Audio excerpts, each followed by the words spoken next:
Navy Matters.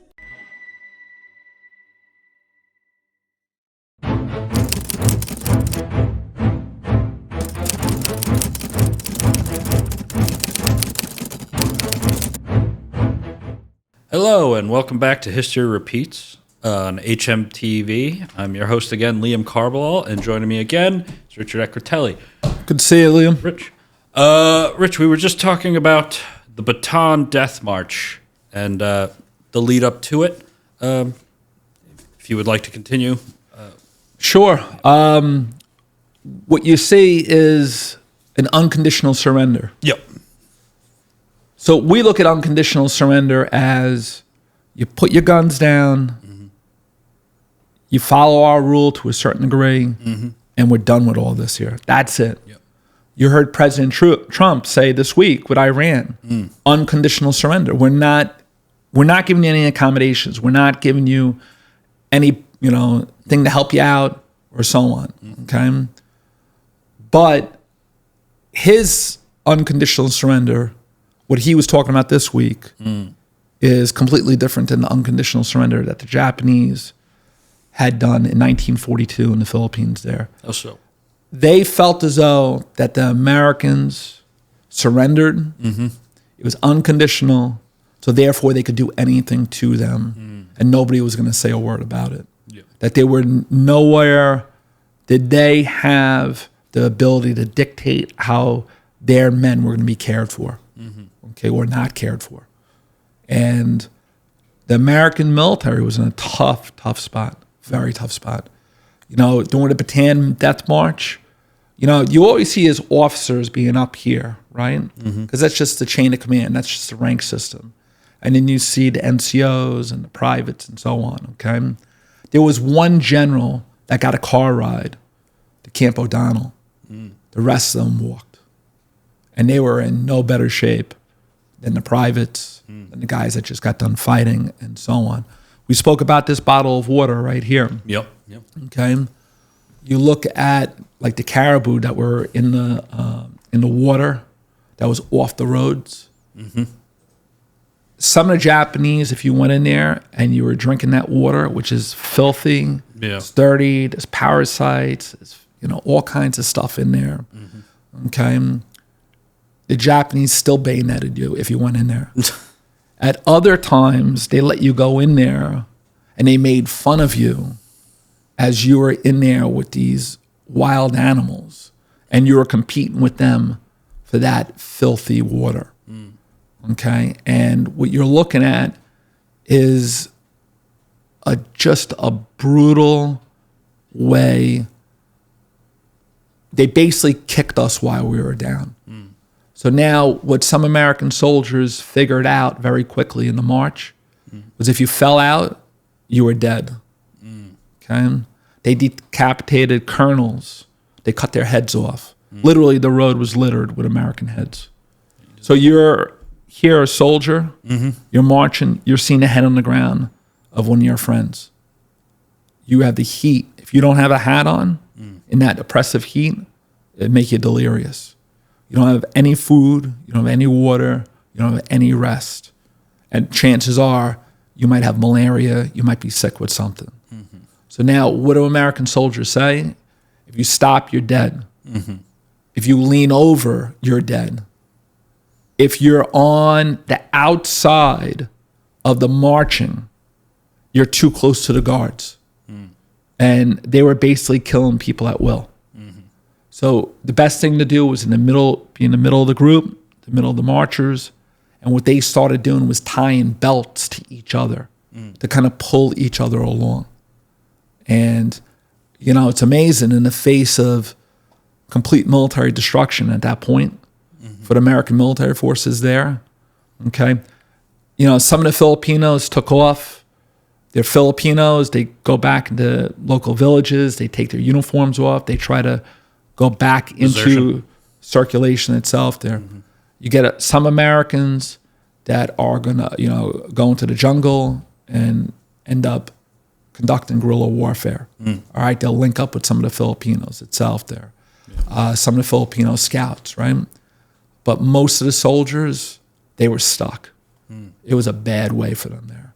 So now when MacArthur finds out that Wainwright surrenders, and what does Wainwright say? We're defenseless. They're hitting us from the land, they're hitting us from the air. I'm going to keep sacrificing my soldiers. They're defenseless. The problem with that is that the Japanese was not going to offer any quarter.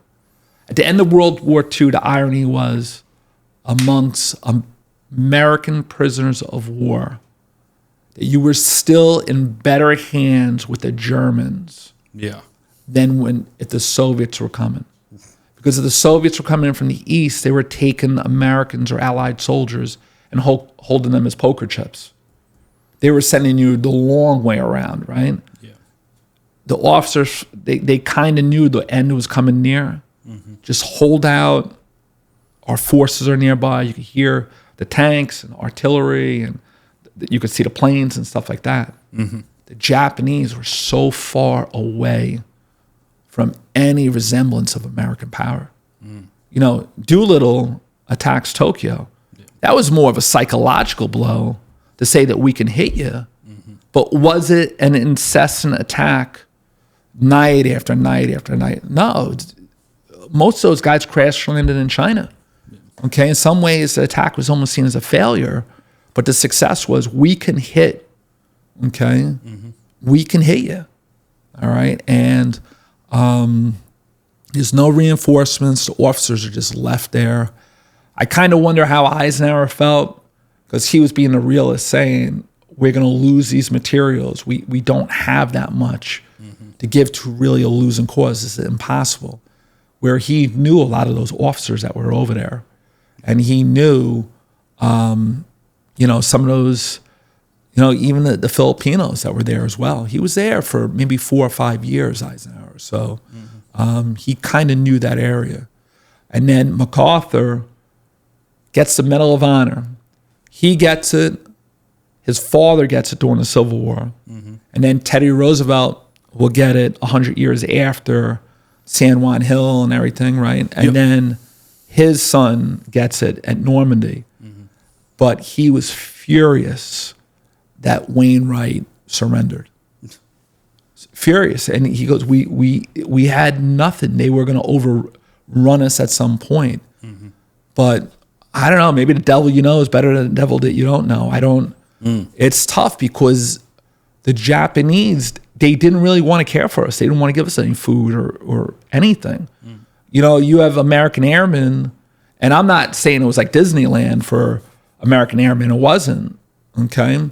But they were allowed to get Red Cross parcels, and sooner or later they were allowed to write home, you know, and, you know, they were able to get maybe some comforts, you know. There was nothing with the Japanese.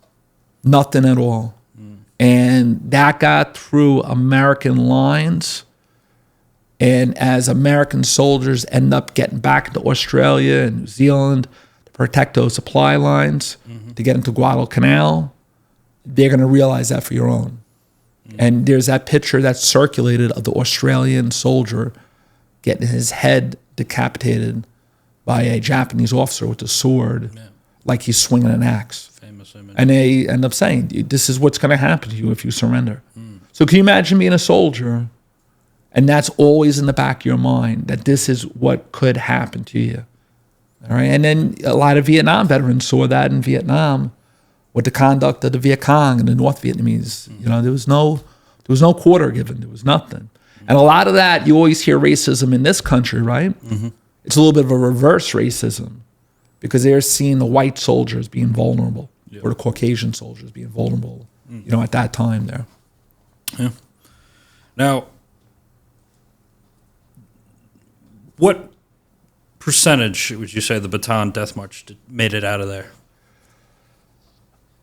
I think it was, I could be off with the number, but I think it was 1,300 men were killed, Americans.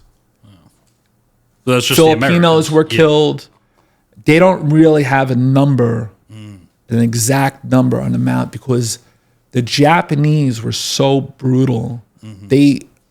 Hama was asked later on, and he tried to say, I didn't know anything about it. And then he finally admitted it was a breakdown in discipline. Well, what were your excuses for in China and here and there? You had older soldiers that were seasoned, and they had no problem showing a disdain towards their enemy. Yeah. Nobody says you have to love your enemy, okay? But when you're not given basic things, and you bend over too much, and they bayonet you and they leave you to die, okay, there's something very vindictive about that. I think the other thing too is the Japanese kind of infamous for not having good logistical trains. I think there was one offensive in Burma where they didn't even have supply lines. They just sent their entire army out, just kind of assuming that they'd be able to find food, and then they. Well, was that warrior ethos, right? Yeah. You could do more with less. Yeah. You're better. You're superior. But when you end up getting the island hopping campaign where we bypass islands, those guys are going to get starved out. The Japanese aren't going to be able to get to them.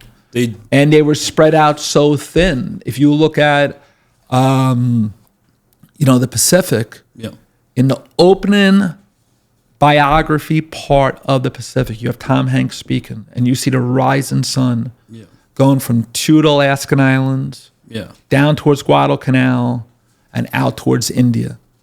And it's a mammoth empire. The problem with the problem with empires is sooner or later they're going to find a weak spot. It might take longer to defeat you, but they're going to end up exploiting that. Look at the Germans, right? North Africa, and then Sicily, then through Italy, and finally Normandy. But what you're looking at with the Japanese was there was a sense that Asia was for Asians. And this was their way of permanently kicking the United States out of their theater of operations. You had mentioned the Australian who was being executed. So what happened to our guys at Bataan, that wasn't a one-off, like Singapore and the Thailand-Burma Railway, Bridge on the River Kwai. So. What you're looking at is that this was a consistent action. Yes. It didn't matter if you were on the doorsteps of Australia or you were near Japan or in China or in Burma. It was consistent. This is what... You're not going to get a faction of the army that says, treat these soldiers with some sort of conduct. Why do they do that at the very end of the war? The very, very end of the war? Because they know the war is lost, and they know that they're going to be held accountable for it. It was like the Germans, right? You had a split with the Germans in the spring of 1945. We keep killing the Jews, or do we try to save as many as possible? Some said, let's save as many as possible because it might put us in in a good light. While others said that these victims are all going to be witnesses to what we've done. So the problem was that the bulk of the resources for the war is going to go to Eisenhower. Right?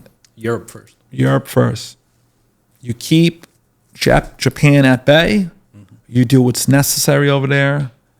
You have the Navy work with the Marines. You try to get the Air Corps over there, the Army Air Corps, okay? But the bulk of the supplies. And that's going to have damaging implications for the American soldiers. Because if more resources go over there, then the battle's a little bit quicker.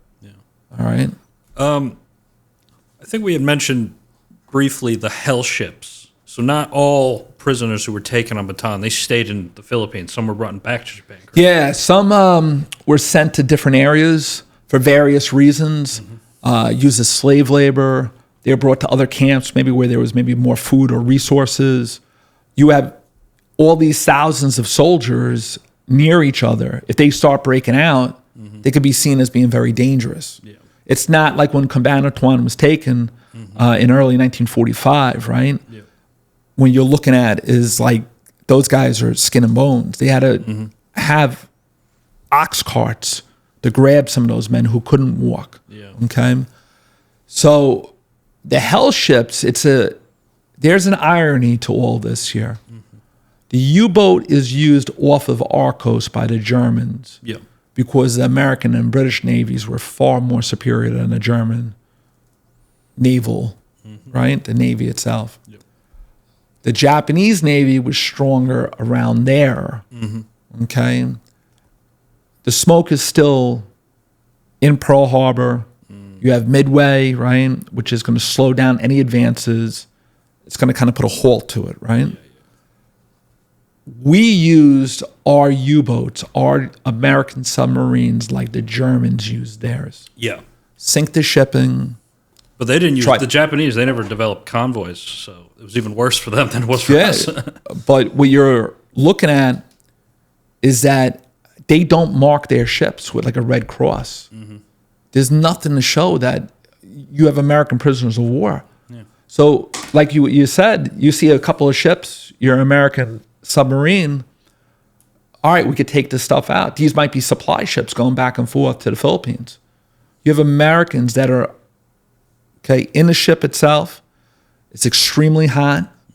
They're not given much, and they're taken to different points. Boxel, who I knew, who was from Syosset, got taken from, he survived the Bataan Death March, so he gets taken from there. He goes to Taiwan. Then he goes to Korea. Then they give him winter clothing.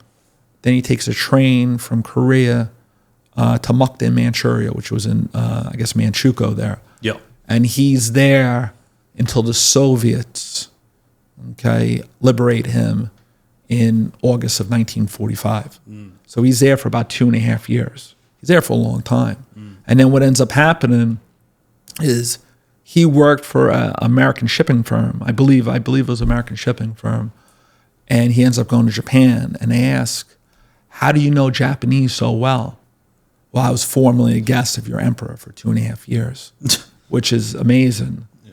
And that man was he was really a nice man. He was, I interviewed him 25 years ago in his room, and he had all his World War II things, stories about him, his book, Rice Men and Barbed Wire, and he was a local man who survived the Bataan Death March. He would go down to Brooklyn and put wreaths in the water to remember the British hell ships of American prisoners of war. Remember, they didn't let those guys go until the Treaty of Paris was signed and New York was formally signed over. There was a grace period. Evacuation, that they try to take out everything they can and get people out that supported them. So what you're looking at is that throughout the wars, prisoners of war there has always been a part of the fighting, but their existence is in somebody else's hands. All right, which is difficult to begin with. Yeah. And they're in the hands of a military that don't really want them to survive. They see them as lesser. And it was a very, very dark part of the war itself. Yeah. I think we also mentioned the interesting experience of George H.W. Bush. He was a pilot and he was shot down. What was it like for airmen, such as himself? It was interesting. In 1992, Bush, who was a former two-term vice president, now he's running after his first term against Bill Clinton. I believe he runs the CIA and he's head of our UN delegation. He was in Congress. He was a businessman. He runs the Republican Party. He was very experienced. And he said about Clinton, who was opposed to the Vietnam War, and there was a thing about Clinton that he smoked pot, but he didn't inhale it, which became like a joke and so on.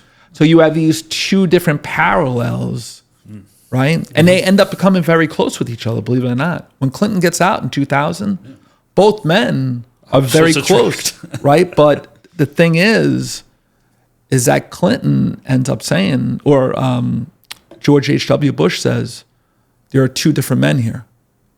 You have one man who protested against his country compared to another man who was one of the youngest naval aviators in the military when he was fighting. So I believe he goes to Yale. He was a pretty good baseball player. I think it was Yale after the war. And he ends up getting shot down. Was it Chichimura or Chichijima? And American submarine pulls him out of the water, former president of the United States, who's going to end up sitting with the emperor 40 years later down the road. He gets pulled out of the water, and not far away were Japanese Coast Guard boats that were looking for him. And they were committing cannibalism. Oof. So when you look at the Japanese, they were lunatics in terms of the fighting. Yeah. And that's the irony of it, right? We have the two video clips here, the two podcasts. Mm-hmm. The first one was really talking about how well they did to treat their prisoners, and they followed The Hague and Geneva and all these accommodations for soldiers they take. Yeah. The interwar years into World War II, they were completely brutal to a point where you start eating soldiers, you start burning them alive. We spoke about the last week with the biological and the chemical testing, anthrax and everything. Plague. That was not just against the native population, which doesn't make it any better, but it was against captured POWs, captured prisoners of war, but people from around here. Unit 731. Yeah, and there was no turning back. It's almost like they crossed that line and they kept on going. And you had, like I said, an entire generation of officers and soldiers that conducted war in this manner. Think about here on Long Island, you have German prisoners of war are being treated better than two groups of people here. One is the citizens here, right? Because we have to ration everything off, right? Mm-hmm. And they're using the same regulations to feed our soldiers and then the prisoners of war. Mm-hmm. And two is the African Americans who couldn't go to movies or ballparks, or they could, but it was harder, or the Germans were allowed to walk right in. Mm-hmm. All right, I mean, look at the two lines of thinking there. And when you look at Japanese prisoners of war who were actually taken by the United States, they were told they're going to eat your heart, they're going to do this, they're going to do that, and they were shocked. Okay, look at the soldiers that go to Iwo Jima. They had to kill 10 Americans before they themselves could be killed. They were sent there to basically die, and they fought a fanatical war itself there. All right. Well, I think that might be it. Well, there was one other anecdote I wanted to. Yeah, sure. When I was doing this podcast, doing research, I was pulling out some of my old World War II magazines, and one of them I thought was interesting. This Marine, he was captured on Corregidor. He had an interesting war. He was originally stationed in Nanjing in 1940. He was protecting the international settlement. There he sees like bombings from spies and Japanese spies like decapitating nationals. He gets sent to Corregidor right before the Japanese attack, and they get like several thousand shells fired on them in a few weeks before the island is forced to surrender. He then gets sent on one of the hell ships, unmarked, not with any convoy, so they don't know it's a POW ship, but they survive. They go to Japan. He gets sent as a slave laborer to a coal mine, and then at the end of the war, he's told by the U.S. government that he cannot sue Japanese companies who use them for slave labor. And it's just, I don't know, it just seems like a kick in the butt after you do all that for your country. The Cold War dictated that response. Yeah. The Japanese don't want to be communist. MacArthur rewrites their constitution. For a while there, so many soldiers were sent home. You have tailors, cooks, truck drivers, very little infantry that's over there. Mm-hmm. But there was still a presence in Japan. Remember, the Soviet Union had taken, the Kuril Islands. Yep.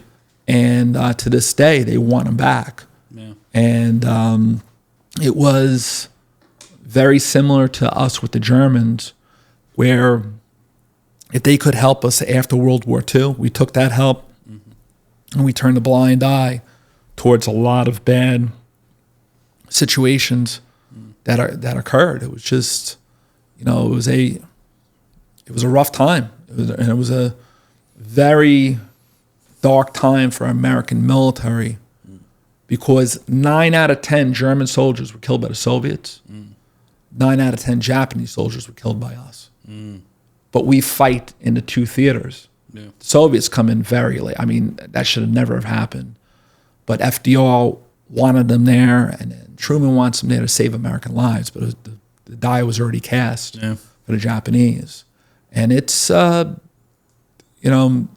always concerned, like with Germany and Japan sending military forces overseas and this and that and so on, because of their conduct during World War II. Yeah. But I'm not sure you could turn your back on that form of history. It gets very dangerous. Well, thank you, Rich. It's always a pleasure. This has been History Repeats on HMTV. Until next time, I'm Liam Carballal.